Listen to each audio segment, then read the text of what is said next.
কিছু কিছু মা আছে যারা ছেলের বিয়ে দিয়ে সহ্য করতে পারে না। ছেলের বউ হাসলে একটাই কথা বলে, কোন বউটা এরকম হাসে বলো তো, পাড়ায় অনেক বউ আছে। মানে এই ধরনের, যদি ছেলের বউ যদি রাত্রেবেলা শুয়েও থাকে তাহলে দরজাও খিল দিতে দেবে না, বলবে দরজা ভেজিয়ে রাখতে, দরজা দেওয়া দরকার নেই, আমরা তোদের ঘরে ঢুকবো না, এই কথাটাই বলবে। আবার যখন সেই ছেলেটা দরজাটা ভেজে শুয়ে পড়বে, তখন কোনো সময় রাত 3টের সময় কোনো শাশুড়ি ঢুকে পড়বে, নয়তো ভোর 4টের সময় শ্বশুর ঢুকে পড়বে। মানে এভেলেবেল, তারা যখন তখন স্বামী স্ত্রী ঘরে, ছেলে গরম মানে ঘরে ঢুকে পড়ে যখন তখন।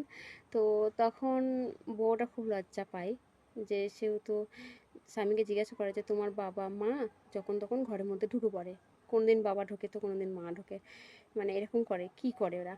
তো তখন ছেলেটা যখন ওর মাকে প্রশ্ন করে যে বাবা মা তোমরা ঢুকেছিলে, তখন দুজনে একটাই কথা বলে, তোদের দিকে তো আমরা তাকাইনি রে হালুয়া।